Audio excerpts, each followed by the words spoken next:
Funsie. Well, Dude. on a more serious note, we've been gone for 2 weeks, and there's a reason for that. There's something we gotta tell you. There's no, Funsie. It was a great run. I think we did a lot of great stuff. Just kidding. We're back. It was just bad timing. We were all so busy. Sajko was in Finland, and then jet lag from Finland, and then I was at camp. So much stuff. Yeah, it did not work out. But we are officially here, back again, and there's so much to talk about because we missed 2 weeks, and it's going to be action. The world's longest Funsie episode yet. Yes. We'll see what we get through. Maybe. There's plenty to talk about. Like yeah, I have no idea. Ben, you're in Peoria right now? Is that right? I'm in Illinois. I'm actually in the parking lot at the Canyons course, which is number one course in Illinois. Yes. I'm done like 9 holes, and then I'm going to go back out there after this. But it's a phenomenal course. I'm actually like, I actually have a reel loaded up, so I might post that right now as we talk. But yeah, it's a phenomenal course. Probably, I mean, Maple Hill and Buys, but like, I'd put it at top 5 for me personally. I mean, it's that good. It's that fun, and I'm only through 9 holes. I saw the video that you put out today or yesterday, Gannon ranking courses with Silas and Alden, and I saw. Should we spoil where he put Maple Hill or no? Should we? Yeah. Go ahead. Yeah, no, it doesn't matter. It's a tier list, and he put Maple Hill in B tier, and if anything, the others were even considering putting it in C tier. Wow. Which is probably like kind of brutal, but B even as ranked the number 1 course in the world, or at one point was. I United guess. States currently. Yeah, United States. Yeah, maybe a little harsh. Crazy. But, yeah. What was the reasoning? I think flukiness is what everyone said. It's related to. Well, they only play one layout. I think Maple Hill's number 1 because of the myriad of layouts on a beautiful property and they're all stellar layouts. I think that's why it ranks number 1. If it was ranked just off championship level course, yeah, I don't think it's number 1 either. Personally. Right. Yeah, and the experience that comes along with it. I mean, now you can get barbecue. They have bathrooms instead of just porta potties now. I mean, there's a slew of stuff that they are always doing there, which is cool. But yeah, I don't think we have to hype up the U.S.'s number 1 course. So what's everyone been up to? Well, I'm on baby watch. That's my baby is coming. Wait, have we? Second. Has this we been announced? We haven't told Josh? anyone. I mean, I guess I haven't like officially announced it, but I'm just saying. Like, okay, that's why I was like, because I knew like, I had a feeling this was coming up soon. We're pretty open about it. Like, I've pretty much like anyone I see, like I'll just tell them. Yeah. No, but internet-wise, you haven't been. Yeah, but like I haven't been avoiding it, if that makes sense. No, I like get that. if someone were to ask me if I was having a baby, I'd just say yeah. But like I'm not intentionally not saying anything, if that makes sense. I hear you, but as we talk about the baby ball. Yeah, painting the picture now. So yeah, Josh is on baby watch. Yes, this is something that we've known about for a little bit now, but obviously, yes, listeners are just now finding out about this. My wife and I are expecting, and we're very, very excited. I'll probably do an Instagram post at some point. I don't know. The people that needed to know knew already. I'm not big on announcements and parties and all those kinds of things. When we did our wedding shower and our baby shower, I was just like, I'm so grateful for all the people here, but I hate having – it's so funny. I hate having all the attention on me when I'm fully making a podcast, making YouTube videos, and trying to get all in attention. person. Yeah. But, yeah, so that's super exciting. It's also pretty stressful. Been doing a lot of stuff around the house to get ready. Yeah, I can imagine, man. Jeez. And then I've also don't know ramping if up. Oh. Huh. I don't know if you were about to say the same thing. Correct me. No, tell me. Direct me, but what were you going to say? I've heard that you are on your way to potentially being full-time froth-tube boy. Is this something that you can touch on?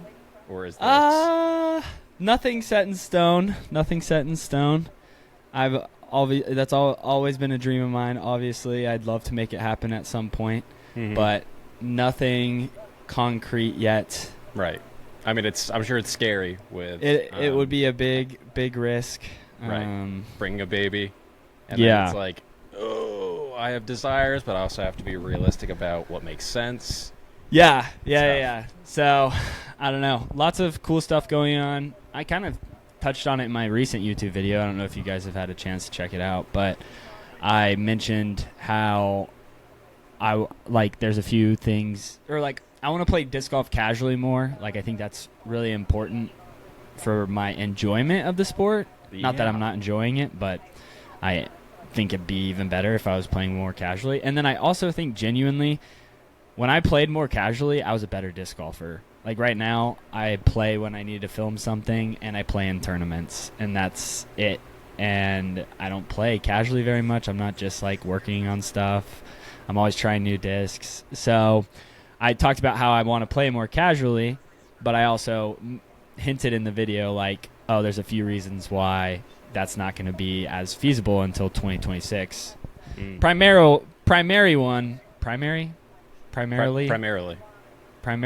my child will be the number one reason that's not going to be as it's a good one. Priority till 2026. But then another few reasons, and I'll make sure to mention them in a video, or I guess talk about them on here whenever they come to pass, if that makes sense.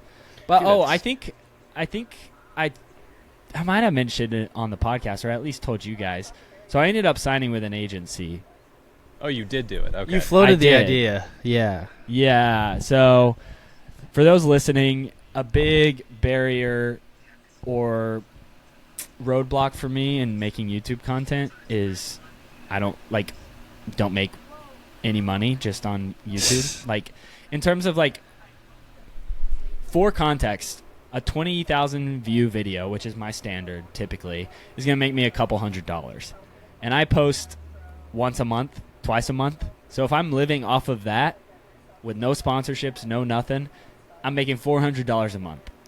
It's just not feasible. So I signed with an agency which helps me with ad reads like Vessi. If you watch my content, Vessi has sponsored me for a long time with in-video sponsorships, which the money is a little bit more lucrative in those, because it's kind of hey, this is going to live here forever.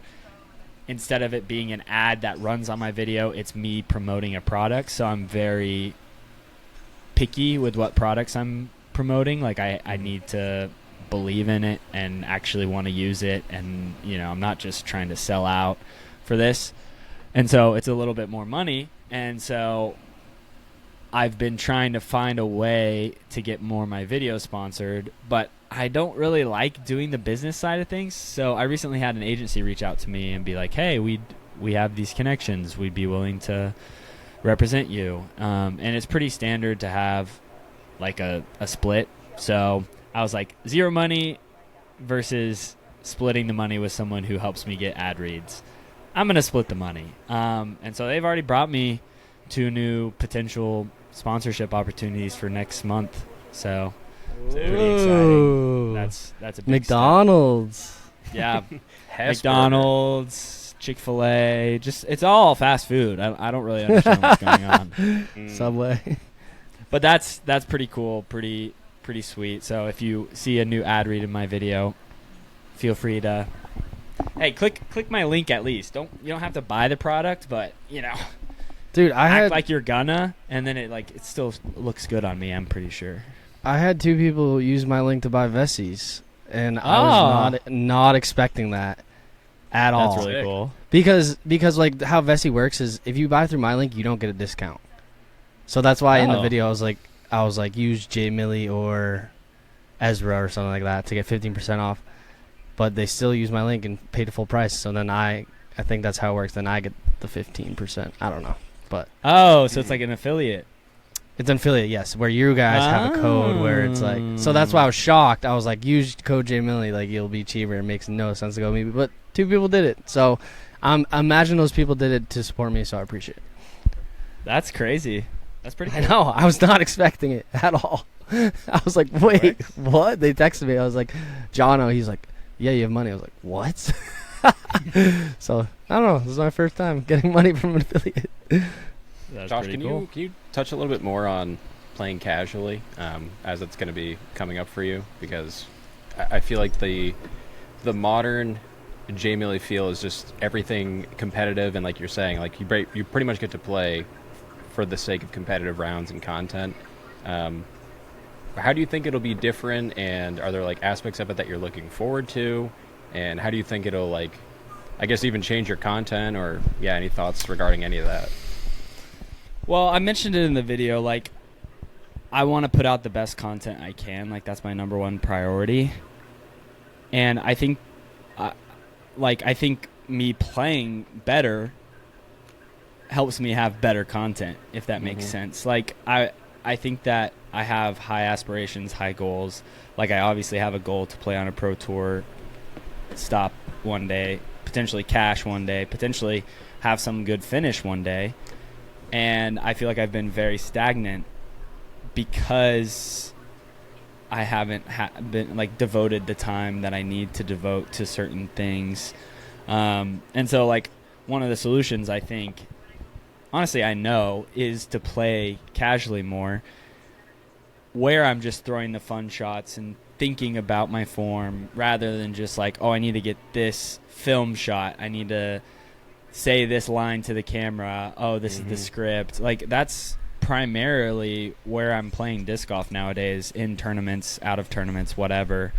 So that's my mindset with that. And then outside of that, I agree with what you're saying. Like, a lot of my content recently has tended towards the competitive side because a lot of my ideas are on that end, like playing a one disc tournament, or like having an aspiration of making all my circle one putts in a tournament, or cashing, not bogeying an entire tournament, like having some sort of goal that furthers my main goal. Like, I think those videos are fun because the story is kind of inherent. Like, I don't have to like fabricate anything, which I don't like doing. Right. And so that's where my content has primarily been. It's also like a lot, like, I want to play competitively. And so when I have time to play competitively, it feels like I'm missing out on a video, like, you know, because it's usually a Saturday or something. So it's like, oh, I'll just make a video while I'm playing a tournament. And so I used to have more videos that were more like, oh, let's check out this cool disc, or like less tournament and more, I don't know, I don't want to say disc review, but something of the sort, kind of. And so I definitely want to have videos that aren't just tournaments. And so, like, that's definitely a big goal moving forward, to have videos that aren't just tournaments. I think that would look more like, see, that's my issue with videos that aren't tournaments, is I still want there to be like a story and like stakes. And stakes and story are much easier when there is a tournament. Yeah, right. I think a lot of people can relate to that. Now you're like, well, I have ideas, but how do I make people invested in it? Yeah, I just don't like, or I won't say I don't like, but it just doesn't feel as weighty to me when it's like a casual round and it's like, I need to shoot 3 under par.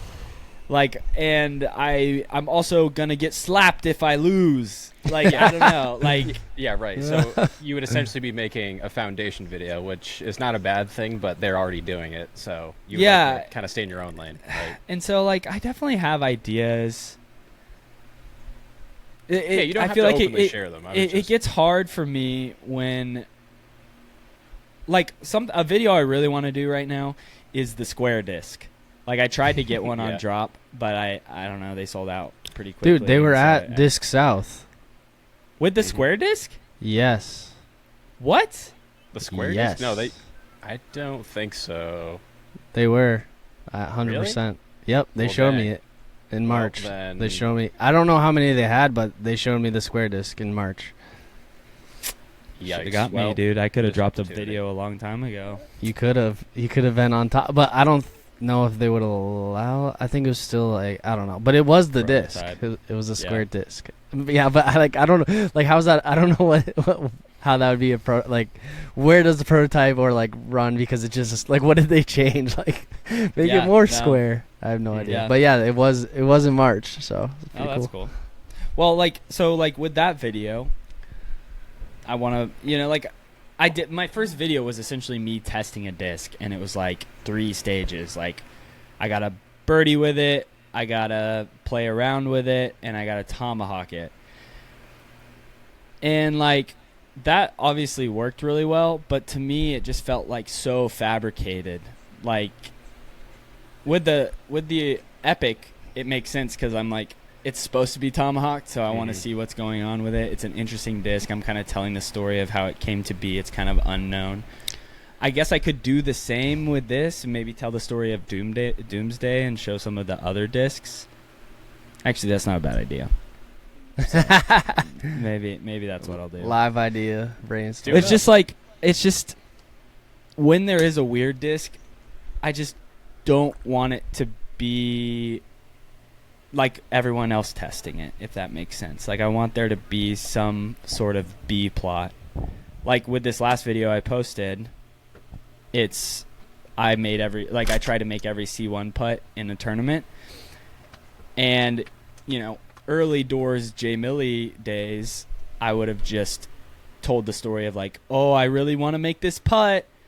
Oh, I made it. Now we're still perfect. I'm really worried about this next hole. But this video was more like, that happens, but also other stuff. Like, I kind of told the story of like why I feel like I'm stagnating in my disc golf game right now throughout it, at the same time as telling the like A plot story.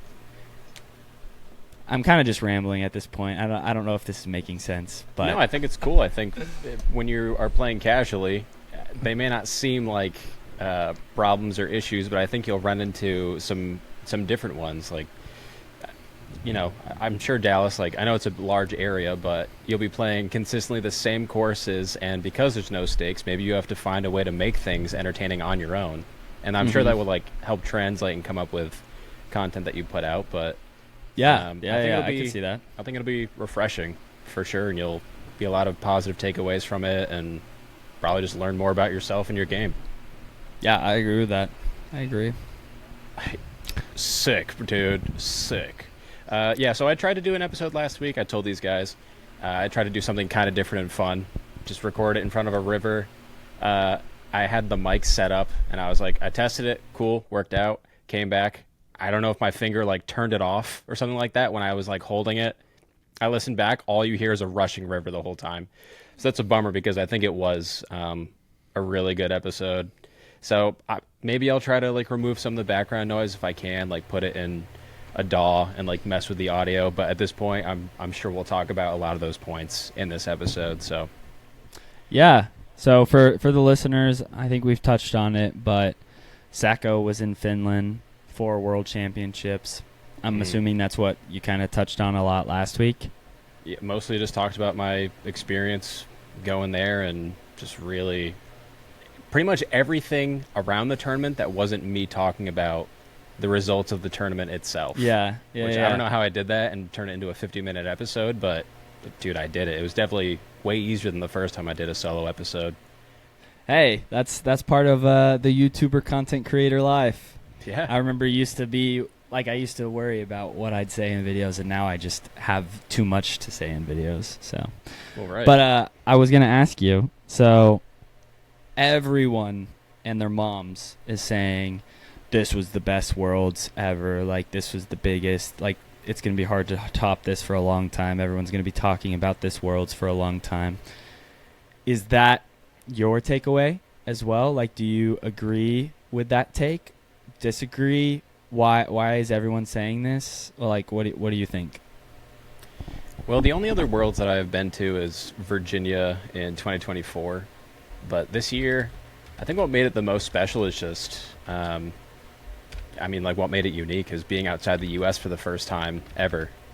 And I think in doing that, it makes it actually feel like the World Championships. And by that, I mean you truly feel like all these people that can't normally come to the U.S., they're all coming from all over the world, and you see all the flags that are there at the opening ceremony, and you're like, dude, there's just so many nationalities that are here, like representing their country, and there's something special in something like that, and I'm sure we'll get to it, but with so I was able to fly out because of like Joe, who he paid for my plane ticket, but also David with Nomad, who's the, I guess, like travel, not a traveling agency, but he's basically trying to take like make these luxury trips for disc golfers, and this is his first time doing it. Like, he has all this experience working with Tour de France and doing these types of things and doing trips all over Europe.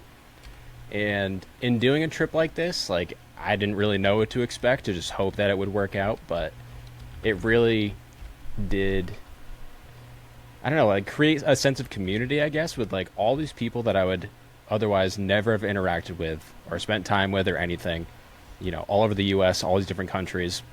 And I can now have experiences with these people, and that's just super cool. So now you're like, you have all these unique things with people that you would have never otherwise seen. And even just like the country of Finland itself, like before it's just a name, and now it's associated with all these memories and cool things that we did together. So I think in that regard, yeah, I think the World Championships was special. And of course, like, the sheer number of people that were there at these tournaments was unbelievable. I mean, like, I got to take some of the video of it, and I'm sure you guys saw like over 1 million views. I don't know if that was like cumulative weekend or final round, like how many people were watching between, I think it was like Finnish TV and Disc Golf Network, but super cool to like be a part of it. So yeah, it'll definitely be tough to top. I know it's kind of UC Maresma's like final, I don't even know what you would call it, just like his goodbye to like doing disc golf farewell tour. Yeah, sure, farewell tour. Yeah, I don't really know how you'd be able to do that in like a lot of other countries, like even the US, like establishing relationships like that with like your like local government. That's not an easy thing to do. So like, I know, like, I think it was Silverlet was doing that with Estonia, which is really cool, but I mean, that takes decades, like years and years, to be able to do that, and it just shows what's possible, I think, in the sport. So yeah, it was. Well, also UC's like Finland's Jeff Bezos, so like, if you put in like that perspective, he's like one of the head guys there. He's like one of the richest people in Finland, so that's why he definitely has a little more status in Finland compared to the US, where he's just another rich guy. But there, he's like the rich guy, or one of the rich guys. Right. Yeah, the Beast, I mean, being able to experience that, it's, you know, I don't Did you get to play, or no? I did get to play, but I didn't get to play either of the two courses. So, like, I had a chance to play Tampere, but I would have missed FPO on the final round, and I can't really do that. You know, like, that's why I'm there, is to, like, cover that kind of stuff. But, totally. Yeah, I mean, seeing the Beast it's sad because it's being, I think they were saying like that Monday or Tuesday they were like starting to tear it apart like immediately after the tournament, which is, you know, it kind of sucks because there's so much history that's on that course, but really cool. It's just, I don't know, you like play 3 holes, cross the street, you play 5 holes, you go like take the longest walk ever, and you follow like 5 more holes. So a little weird in that regard, but at least like brings in a lot of people that are able to just be exposed to it. And then in terms of Tampere, like, dude, that is, I think, the most beautiful course I've ever seen in my life, hands down. And that's kind of echoed by, say that again? That's the Monster? Yes, the Monster. Yeah. So that's and that was echoed by all the pros. Like, you know, half the footage on my phone is stuff from Tampere, and it's just unbelievable. Like, you get to portions of the course where it's straight up just I don't know, birch trees. Yeah, birch trees. Like, you just see like all these birch trees that are, it doesn't even look real, but somehow a disc golf course was able to be approved to be put in there. So yeah, if for whatever reason you have a desire to go to Finland, I would for sure go. What how much content did you get? Like, I'm assuming you have a ton stashed. Dude, it's all I have. I mean, I really didn't even have time to do stuff for myself because I was doing stuff for another round and Nomad related stuff. So yeah, don't have any stuff for myself. I mean, I think Joe recorded me throwing like a couple of times on some like local courses. Yeah. I would tell you what those courses were, but I literally cannot pronounce them. And that was like a common thread for a lot of these courses where they're like, where'd you play? And I'm like, brother, I'm not going to play this game right now. Yeah, exactly. Yeah, I don't know. It's something that I found very surprising for that area, I guess, is so like you get out of the airport, you can take a train anywhere in the country. Boom. You take the train all the way up to where we're staying. Like the hotel is right there. Everything is incredibly affordable. You drive on the same side of the road. And I was afraid that there would be a major language barrier. And right off the bat, as soon as I get on the train, so I automatically meet up with Joe and his wife. They sit together on the train. I have a seat that's next to this lady, and she speaks to me in Finnish, and I was like, here we go, man. I'm about to be the dumb American, and I'm going to look like an idiot. And she speaks in Finnish, and I was just like, I'm sorry. I only know how to speak English. And I just felt like, oh, I only speak American. Like, that's just how I feel saying that. And she, like, automatically is just like, oh, yeah, just speaks English. She's like, oh, do you mind if I leave my handbag here? I'm like, not at all. Go for it. And I'm sure it's not, a nationwide thing, but you can talk to pretty much anyone because it's like a standardized thing in school to learn English. So, like, very accessible to, like, go anywhere in that country. And, like, most signs are in, like, 3 different languages. And it's super affordable. The downsides, there's 2, for me personally. AC. They don't believe in AC. And I think that's probably I heard a lot of people complaining about that. But they just don't have the infrastructure for it because it's usually, like, unbelievably cold there. And there's no good coffee. It's all just kind of crappy drip coffee. But... That's a pretty small complaint compared to how awesome. What about the meat? I've heard of the meat. No meat. No meat? Oh, dude, we went to a few places. Yeah, no shortage of that. That was fine. Yeah, but was it like more expensive? I guess. I meant like meat, like red meat, I should say. No, I mean I had some, but I was also in a spoiled position where someone was paying for me to go on that trip, right? Yeah, so yeah.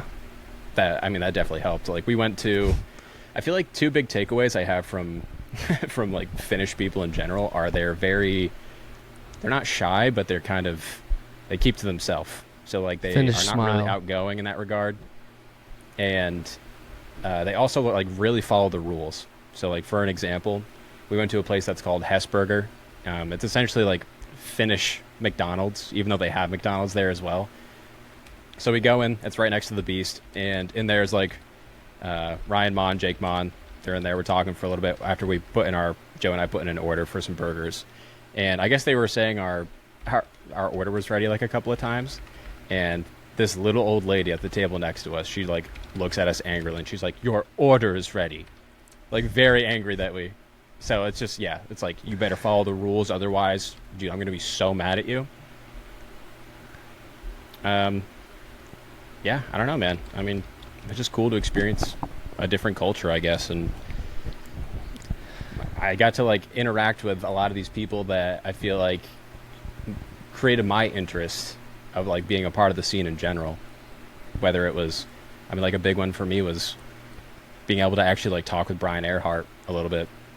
I mean, like 3 years ago. I feel like you guys are similar. You think so? Yeah. I don't know. I feel like you guys just have the same vibe. Oh, that's a win for me. That means a lot. Thank you. Yeah. But Brian was someone that I have looked up to for a long time. So I don't know if I've mentioned it on this podcast before, but he had a podcast called The Flight Diary. He still has it, and I think occasionally he talks about bringing it back. It's he basically just talks to all these noteworthy people in the disc golf scene that are still relevant today. And yeah, I would go check it out. But anyways, I remember vividly 3 years ago, I was working for DEP, as I still am, but I was working in waterfowl, just like out in the field, like just random stuff where I'm by myself all the time. So I'm driving all across the state, so I'm always listening to podcasts. And I would be listening to, just going back, listening to every episode of that podcast.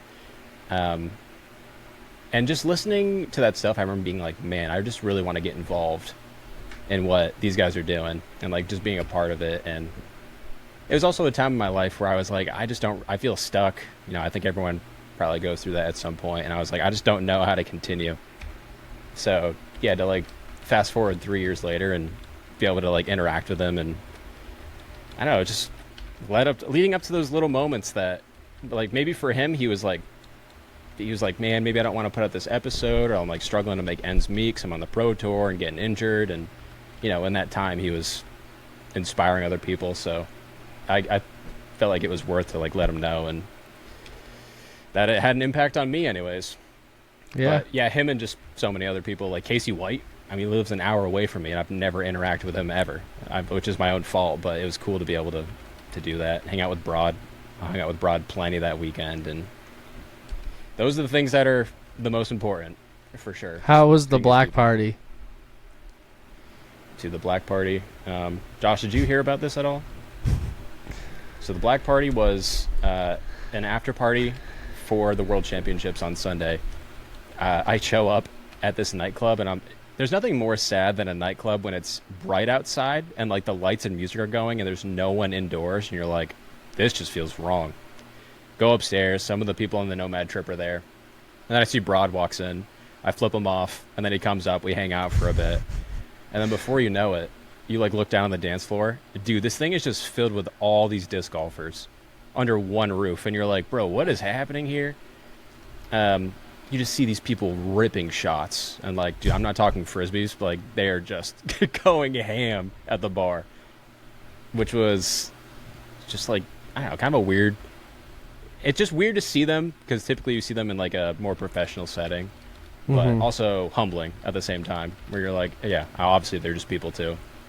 The craziest part is all of a sudden Darude performed at the black party. Do you know who Darude is? Actually, wow. Yes. So dude, we're gonna get demonetized. You gotta stop. Darude, Sandstorm. Look it up, and I think most people would probably recognize that music. Everyone knows that song. Yeah, I don't know how UC managed to hook that up, but he must be Finnish, right?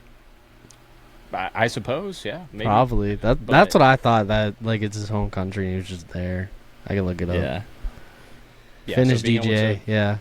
Be under one roof and talk with all these people for the first time, or like catch up with other people, and I don't know. I couldn't have asked for a more cool, humbling experience just to be able to. Yeah. Hang out. It sounds like a blast. I'm really sad I couldn't go. I am interested to hear your opinion. How, I guess you're kind of employed, so you're biased, but how do you think the Nomad trip went? Like, this is the first one. I'll tell you the first one. There was a part of me going into this where I'm like, I have no idea what to expect. I'm sure everyone that signed up for the trip has no idea what to expect. These guys paid, I'll tell you right here, $4,000 to go on excluding airfare, right? Excluding airfare, but all inclusive otherwise. So that's a lot of moolah, and honestly, it feels like a lot of money to expect disc golfers who are typically like, oh, pay to play, oh, dude. But having experienced everything, man, I don't think they could have done a better job with this trip. And I truly believe that. I'm not just saying that. So when I say he, David, who I mentioned before, he set up times for everyone to go to the tournament. They had two vans that were running back and forth between the hotel and like whatever tournament was happening that day. They would have at the hotel that we stayed at was insane, with like Sky Bar, the craziest breakfast I think I've ever had in my life, where my life revolved around that breakfast every single day. They had like the Skybox. The Skybox is on like the last 2 days, Saturday and Sunday. So like maybe occasionally you would see if a player is on the green or like trying to throw their approach into the green on a hole 18 at the Beast, you would see them throw like the big spike hyzer over the right side. Like, dude, that's where we were hanging out. Like, I'm not even kidding. Like Broad and I were joking about this. That's how close the hotel was? No, the hotel was a little ways down, but the Skybox. Oh, I see. So we had a special spot that we could hang out. That's cool. And not even kidding, Broad and I were joking about this. When Ida threw her approach on the final day, where it's like, it was like kind of pushing a little bit, but eventually faded back in. Like, we could have slapped it right out of the air. It was that close to us.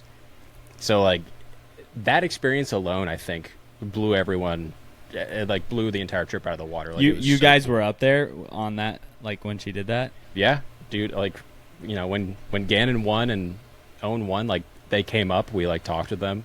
It's funny, like, this was actually the official first time that I've, like, introduced myself to Gannon, and I was like, I don't know if you know who I am, and he's like, oh, no, dude, you're the Funsie guy, dude. And I was like, okay, I'll take that, I guess. That's great. He said, well, he talked to you on the podcast. Yeah, man, but like, it's not real life. Yeah. You know, like sometimes you don't know if people remember your face. I mean, it's like some high school type. You're just like, I'm not going to expect that. Yeah. No, that's valid. But then, yeah, we'd go. I mean, David would line up like all these places for us to go out to eat at night. We would be able to go play disc golf. Like every single time that we played disc golf, it would be like 9 p.m. or later because the sun would be up. It'd still be light at like 11:30 p.m. And then finally, you're like, okay, maybe we should call it quits. Yeah. So like I was still posting East Coast time. So I'd be posting at 7 p.m. there, and then midnight, and then I'd fall asleep at 12:45 a.m. and then I'd wake up at like 6 a.m. and then start it over again. So did you guys have to travel all together, like everywhere, like food, like? You didn't have to. Like that was what was really cool is they were accommodating with all the people that were there. Like maybe some days people wanted to get up a little later before they went to the course, or like for example on Sunday a lot of people got to go play the Monster.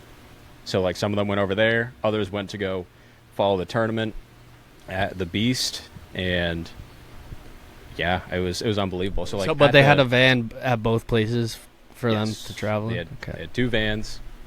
Broad got to come up into the skybox and just, I think he recorded a little bit up there, and it was really cool. But yeah, even talking at the black party, I was just trying to like gauge how some of these guys were feeling. Where I'm like, is basically seeing, I'm like, you guys spent a lot of money, obviously. You, like, how did you feel going into it? And like, they were all just like, I was really hoping that I wasn't getting scammed, but obviously it ended up working out. And they're like, this trip was honestly way better than I could have ever predicted it being. That's awesome. Which, you know, was a that's huge, great feeling. And that is huge. You know, there's some other trips that are coming up now, and you know, there's one in January potentially that I'll be able to tell you guys about. Being these 2 listeners will probably find out like a little bit later, and then some other trips coming up in the future.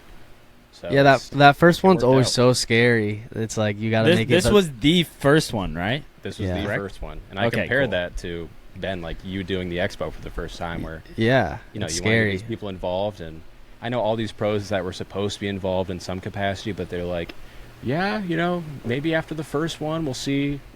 You know, with everything, yeah. But it's tough. Like some people have to give you that first chance. Yeah, exactly. That's what I'm saying. Now it's going to be way easier for him to fill spots because people will. He has a proof of concept. That's why the first one's always so scary. But once you do it well, then it's way easier from there. Just like you said, speaking from experience, it's so much easier to be able to convince people. Hey, like look at this line. Yeah. This is why you have to come. Yeah, and while we're on the topic, Ben, you don't have to be worried about the expo that was there. I know that they marketed themselves as being the world's largest expo, and I don't know if you guys have already heard this or if listeners have heard it already, but I don't even know how they were able to market it this way. So, point being, it was a very small expo. So I don't know if they ended up just saying based on the number of tickets that were sold or projected number of people that were going to be there for that day. That's how they're able to spin it as being the world's largest expo. But well, it's because it was at Worlds. Yeah, so it was the largest expo at Worlds, right? Oh. Is that what they actually said verbatim? I don't know. Yeah, they said the Worlds, but I don't know if they meant it by the entire world or if they meant it like the Worlds tournament.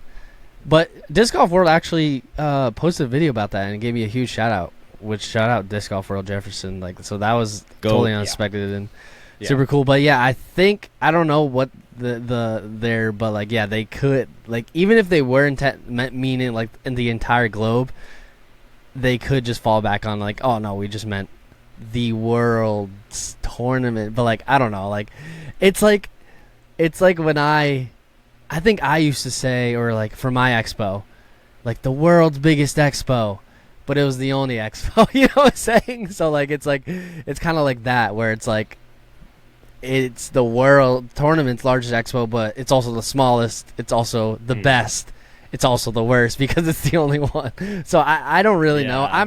I was never worried about that, honestly. I don't think I'll ever be worried truly about like tournament-esque when like now that they've started to name it rather than fly marts, they're starting to call it expos. I don't think I'll ever like I said this on our other podcast, honestly it's flattering, to be honest. I don't think the word disc golf expo would have ever been used ever up until I created my own disc golf. So I think that's why I think it's honestly flattering and super cool that people are seeing my expos and realizing like, oh, like that's what he's doing is awesome. Let's call ours an expo, something like that, rather than a flammer or whatever it used to be called. But I don't think I'd ever really worry about like tournament attached fly marts like that, just because it's apples and oranges. It's a totally different ball game environment that like for example like USDGC, they have like probably the best vendors and the most, but I'm not like thinking I'm competing with them, if that makes any sense. Yeah, right. I mean, I said mine more so as a joke, but I know. I know. It was yeah. Who was there was, I mean, it was still interesting and fun to explore it, but I mean, even shout out to the Yikun guys. They gave me this disc, which is he came to Disc South from China, which is crazy. Wait, let me see. Eric is his name, the owner. Zone type disc. It kind of feels like an A5, but it's cool. I think they're actually doing.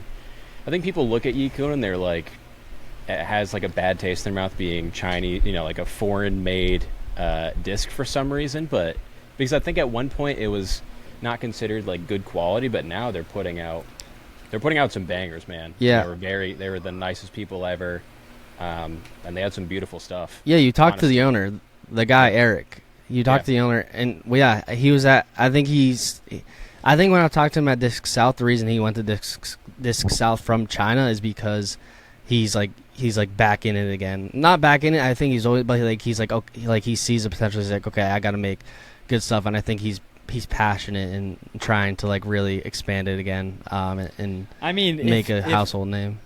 No one owns China, right? Like China is a huge like if Yikun is the only manufacturer in China, like, are you kidding me? Like, dude could be rolling in it very quickly. Assuming he puts in courses, and I don't know how China works very well. So I don't either. But like the World Games were just there. I would imagine they had a presence there and probably killed it because I believe the World Games were associated with the Olympic Committee or something like that, which is kind of cool, honestly. Like that's not really like a small deal.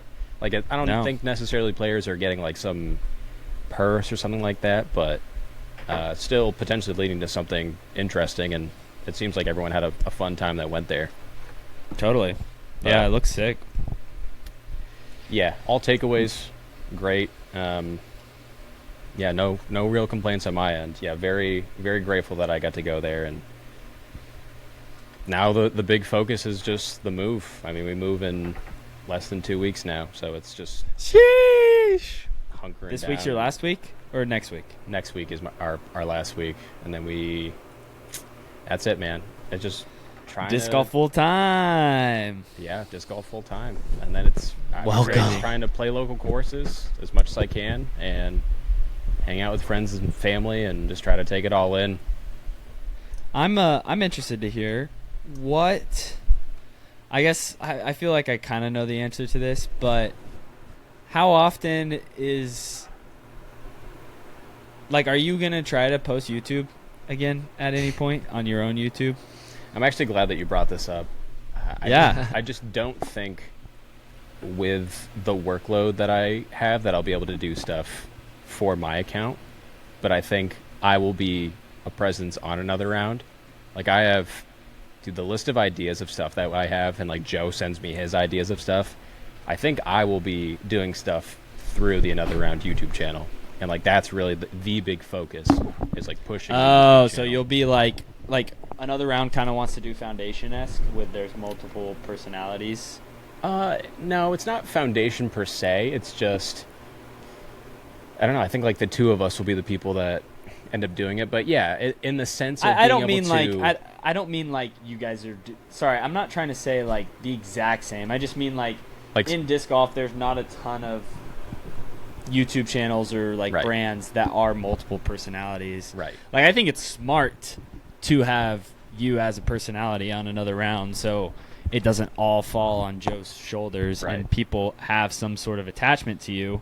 So when you post a video, it's not just like, oh, who's this nerd? Yeah, where's Joe? Get this guy off my screen. Where's the ace guy? Yeah, I think it's. I mean, I think that's the biggest space that Another Round needs to step into. So, absolutely, and like we're fully aware of it. So, I'm really looking forward to doing that. I have an idea that I'm super pumped about. That again, when it comes out, you'll be able to experience it. But I'll tell these guys afterwards, and in the future we can talk about it. But yeah, I get what you're saying now, Josh. We want to be Foundation, I guess, in the sense that it's really good to have various personalities and just kind of show people behind the scenes. Like, people know Joe. They don't really necessarily know, like, all the other people that work there that are awesome in their own way as well. But, yeah, style of content, we maybe kind of going in the direction of stuff that I like to do with the, I guess, more... There will be some of the, like, scientific kind of approach stuff, just because like I like that kind of stuff, but then also, you know, Joe's casual whatever, and because I know a lot of people really enjoy just how chill, like, hey, I'm just gonna play around. And I know like people have talked about, I love just putting it on in the background. Like on this trip, AB's parents saw Joe and they're like, oh, we love your YouTube channel, and he was like, that was the coolest thing ever. Yeah. That's so random. That's awesome. So yeah, my presence will be on there as well. Like maybe I'll continue with like, I started the lefty thing. I think if I could continue that there and just making things that like content that kind of writes itself, like a narrative that is just like, I don't have to think about it. I can just go do it. And it's like kind of brings people back and you learn something interesting along the way. So yeah, that's kind of expect me there a lot. Yeah, no, that makes sense. I mean, I completely understand that mindset because like, I don't know, like if Another Round's gonna be paying you full time to be doing content, like it just makes sense to like it just makes sense for it to be like you are the personality on YouTube. And I don't know how you're gonna work it out with Joe, like maybe you don't get any of the monetization, but if you guys haven't figured that out, I think it'd be a good idea to see if you can get a cut of it at least from editing, and you know, I don't know. It'll be going towards me. Okay, cool. Yeah, makes sense. Sweet. Well, cool. That's sick. I'm glad that there will be some full length Sajko videos. Me too. I want. Me too. I've been wanting to see. Even right now, it's just tough for me to put out my own stuff. Like I have ideas of stuff I want to do. Even just now, like I have a video I have to go out in the car and go record. Like probably right after this. But you know, it's like find the time to do it, and I still love making it. Obviously, it's just did you get a chance to talk about the split with Joe? Like, is there hours I don't know, maybe we don't talk about this on the podcast because I don't know if you're comfortable talking about it, but once you're doing disc golf full time, like, are you still gonna have to squeeze your own stuff in a little bit, or is there gonna be like allotment? No. Like, are you working at 8 to 4, or like, you know, like no, how Joe does that work? Joe has no problem. I mean, he is the most easygoing dude of all time, and even when I started working for him, he's like, yeah, just do what you do, and like that's that, and he'll like give me feedback, and I learn in that way. But otherwise, yeah, just full freedom. He already told me because like, I don't know if I can say this. Someone is coming to town, into Charlotte and is like, dude, I'm gonna be here for a month. Like, let's do content. And I was telling Joe about it. I'm like, yeah, that'll be cool. And he was like, yeah, man. I mean, feel free. Like, if you want to just do stuff with that person or like with anyone, just yeah, you can like do stuff on your own too. Like, it doesn't have to be another round associated. So they're fully supportive of that kind of stuff as well. So it's not like awkward where it's like, yeah, you posted that to yours but not ours. Yeah. You know, I feel like I have a pretty well, pretty it's good cool feel for with that kind of stuff. Instagram how you can collab though. So like, I feel like Yeah. it doesn't. Obviously, YouTube's different, but yeah, I understand. After a year-long battle. I remember last year talking about content and struggling with it, but after a year-long battle for me, I've realized just not a YouTube guy. Yeah, Ben, you are truly the unsung hero right now. Where, I mean, you've been doing the Ganon videos consistently. Sure, you just had your break, which is well deserved. It was nice. Traveling across the country and staying up late doing that stuff is no small feat. But you're out here and you've been doing it consistently. So I want people to recognize that because it's awesome. And I'm always, even if I'm not always openly saying it, definitely silently supporting it and try to watch everything that I can. No, yeah, that's been fun. Thanks for saying that, actually, because I got to give a caveat. When I said I'm not a YouTube guy, that wasn't to say, like, forget, like, I hate doing... I meant, like, for my own videos, kind of like what Josh... Gotcha. That's what I meant. I'm not, like... kind of what Josh was touching. I have much more fun playing, getting better at disc golf, competing, and that camera just puts an element that I just don't like. Like I recorded a Cosmic round, and I just played awful because it was just so in my head, and I don't know. Yeah, like Josh was saying earlier, like if once you bring that camera out, I felt like I was more focused on camera, not getting better, and I just have so much going on that like YouTube, my personal, by the way, doesn't really, I don't know, fulfill me, satisfy me. I will do it for fun, not as a career or anything like that. I think I've gone on a full journey and realized, like, you know, I enjoy making videos for Ganon, and I really love it. I'm just saying, like, for myself, it's just like it's not my favorite thing. I don't like maybe like it's different. If I was getting paid, like guaranteed, right, and it was like someone's paying me like whatever amount, I was like, yeah, all in. But like, you know, it would take me years and years to get maybe like $300 a video, and it's just like I'm much more enjoying just playing disc golf and being around disc golf and the expos, and mostly playing and competing. So that, like, yeah, that's why you haven't seen any personal YouTube stuff. I've come to it that you'll only see it when I just feel like it and when I enjoy it. Like, for example, I have some videos already edited on deck. It's just I haven't released it yet, just because I've just haven't got around to it. So that's that. I love doing podcasts and all that, but yeah, just personal, filming myself, do rounds, and it's not for me. It's just not for me as of right now. It's not worth it. Yeah, I think it's just going to be about establishing new routines, and then once I'm comfortable with that and there's actually like expectations where I know what I have to do. I mean, I've tossed up the idea of like maybe doing like my content as like kind of a solo pod sort of thing where I can just talk to the camera and be an idiot, like even more than here, because honestly I'm not too crazy on here. Like we talk pretty openly and earnestly, so that might be a fun outlet to do that there. But you know, there's lots of cool ideas for another round, and I'm all on board. And yeah, it's like do it. So it's funny. I feel like we're kind of in that similar position. Like, we're getting paid for filming and editing. That, you know, it just takes too much time for our own stuff, but we're okay with that because we love doing what we do for the person we do it for. So yeah, at the end of the day, my little Instagram videos, and yeah, exactly. It's just me playing my local courses.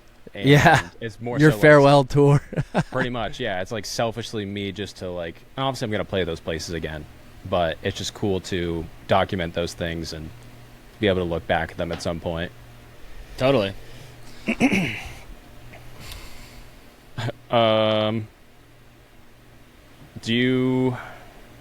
Have you guys gotten to throw any of the new discs that have been getting hyped up?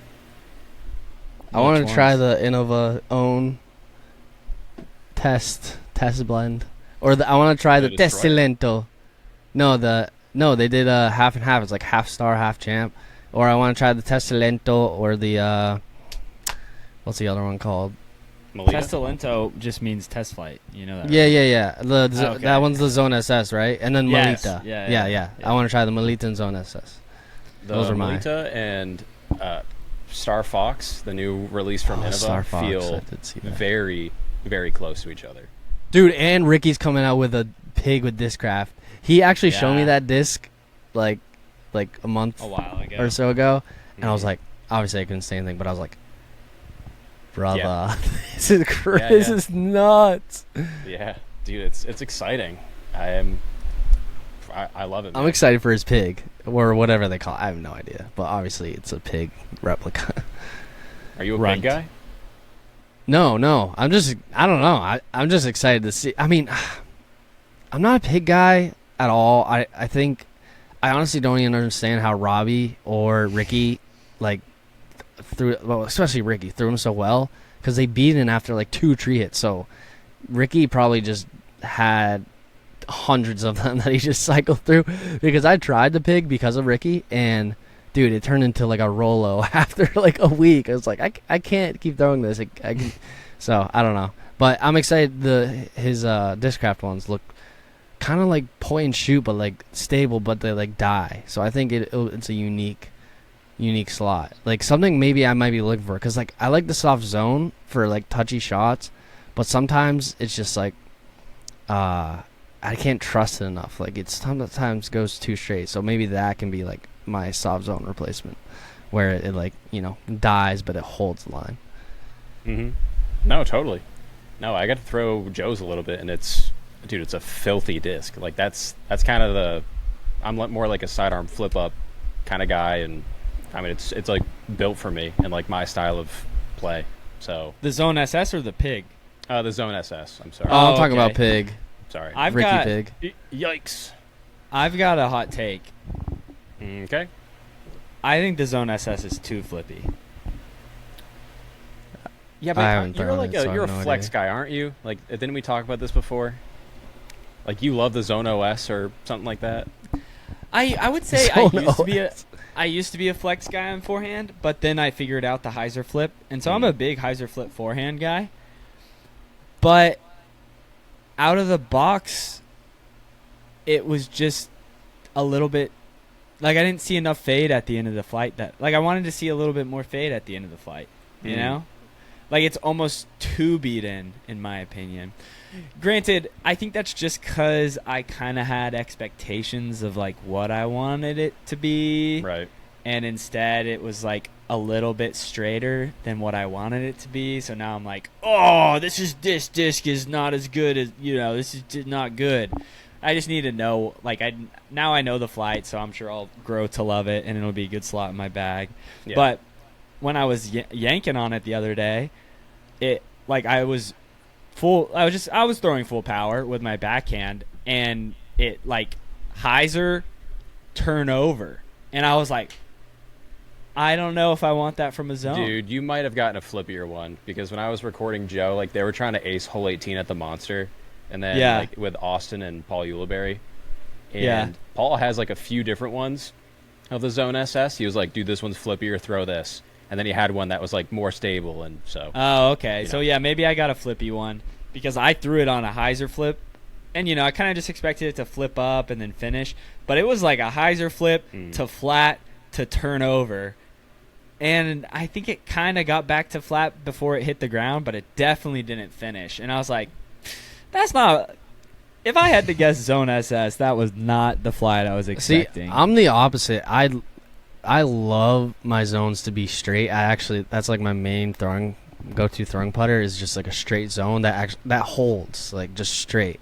So I'm kind of hoping it's like that without having me to beat in. I would say zone. it is. I can. Okay, cool. I feel like I can confidently say that it is that. The thing for me is like, honestly, I didn't really need this slot. I just was excited for a Zone SS. I thought it was a cool. Yeah, it's disc. Kind of a big deal off of a disc that everyone is, you know, it's world renowned. Yeah, so like I was just like excited for it, thought it was cool. I like a stable zone. Like I want something that like I know Those I bear can, hearts. I don't have one, dude. What? I want one so bad. Oh, I Doesn't actually Anderson messaged love him. those? Yeah, he has a bunch of them, and I've tried to get one from him, and he won't part. He has like 5 extras, and he won't give me one.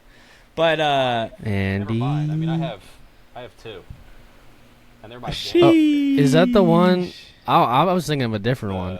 No, you're thinking of 2021, maybe. Well, Like, wait, you got to hold up your mic. sorry, I forgot how to podcast for a second.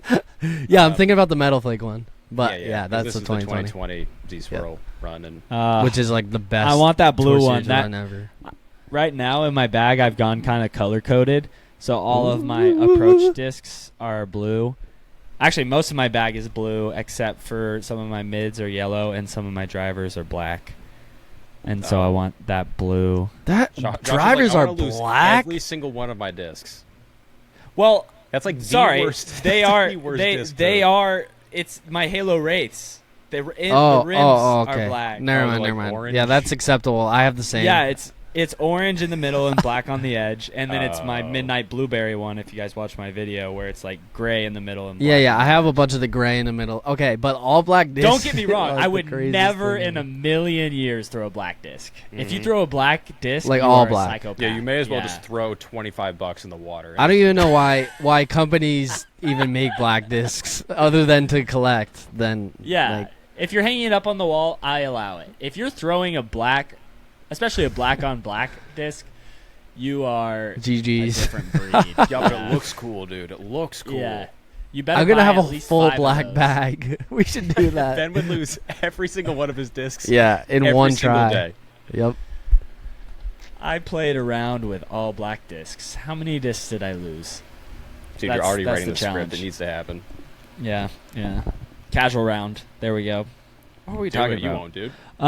Yeah, I mainly have thrown the Zone SS. Innova apparently hates me because I'm not on their content list because I Mhm. didn't get a Star Fox or whatever the other one Oh. is. Which I guess another I've one? been. Yeah, there's like a Fox and then there's one other prototype they're doing as well. What? I have saw not some gotten the other people one. promoting both. Maybe they just. Did you get 2 Foxes? Yeah, I got 2 Star Foxes. Maybe it was just I saw people with 2 Foxes. Dude. Here, let's just look up the PDGA. I mean, it straight up is their version of a detour. I talked about it briefly on my story, but it really is. Somehow they're combining what you would The traditionally arachnid. think of as like, yeah, that's what people keep talking about is the arachnid. Yeah, so I think that's what I saw. Someone getting an arachnid and a fox. Maybe. I don't know. Yeah, not sure. Yeah. Not me. It's not me. I'm not getting them. Hey man, I don't get any love from Discraft, and Okay, yeah. I didn't Yo, get I don't get love. any love in general, bro, other than trash. I Can, didn't get any love from Discraft for a long time. And then it took me messaging them and saying, "Hey, I've generated over 20 million views for Discraft. Can I get on this list?" And they're like, "Oh yeah, we've seen your stuff. You can be on our list." And I was like, "Oh, okay, cool." Bro, I'm on no list. yeah, dude, they follow me and they like interact with my stuff, but I'm just getting Message them. dirty dogged over here, bro. I 'Cause they're think like, I oh, well, genuinely- you work for another round, so yeah, just have fun. I messaged them. I think Broad might have messaged them as well. I think you should message them. I think they'll put you on the list. Sweet. They're also pretty responsive. I messaged them because I didn't get the Zone SS. Mhm. And I was like, "Hey, I want to make something with the Zone SS. Can you send me one?" And they're like, Yeah, "Oh yeah, we'll send you one." Funny enough, though, I got the package and it was the Captain's Thrasher and that Scorcher, and I was like, "Hey, this is not." I asked for the Zone SS. Yeah, hear me And- out. Hear me out, And guys. they were like, "Oh, sorry, we thought we put it in there, but I guess we didn't." And then they sent me it. But it's pretty funny. I was like, "Bro, I just want the Zone SS. These are sick. I just want the Zone SS though. Give me the Zone SS." Yeah, they're good people. Yeah. Yeah, I mean, I also want to shout out Prodigy because I know we have some Prodigy people that listen, and they like sent me just like a bunch of discs, and they also threw in like a couple of discs for Kiara as well. I Dude, saw and- that. That was really and cool. In the note said WS. Like, oh my, like getting a personal note from Will Schustrick. He doesn't know this, but I'm such a fanboy of him. I see him at the expo, and I have to act professional and all that. But dude, I'm a fanboy of Will Schustrick. Is my dad. I mean, he is officially confirmed. A legend, dude. I literally sometimes just look up Will Schustrick highlights and just watch them at night. His form is just sorry, Will, you know that though. Yes, but his form was the best thing I've ever seen. You guys want to see a video that's in the works? I think I actually told you about this. I want to do a tournament with only Prodigy. So I'm going to do that. Prodigy. I think the title's going to be I faked being sponsored by Prodigy. And then they send you they sent you stuff, correct? They sent me some stuff. Yeah. Wait, what happened to that video? I'm still filming my 100K video. It's taking me ages. Yeah, that video with all the discs. Yeah, I'm still filming it. So if any company is listening, I am using those discs for the video. I am interested in hearing what discs you end up liking from Prodigy, just because I feel like it's so. The PA5 is standout immediately. Yeah, dude, it goes unbelievably far, and it's so good. It's just a fun frisbee. It's really good. It's genuinely goated. But wait for the wait for the videos, guys. Are you putting little? What is? For the listeners, Ben is putting some emojis on Sacco's video. I don't even know how he's doing that. I don't know how he's doing it either, but I'll allow it. This man's having way too much fun with this. Let's go. All right, let's wrap up. Yeah, this has been a great episode. I miss you boys. I miss Funsie. Yeah, nice we're back. Don't you worry. Yeah, should be easier. Yeah, no. Now that I'm on tour, it'll be way easier. It's just before I was vacationing, so.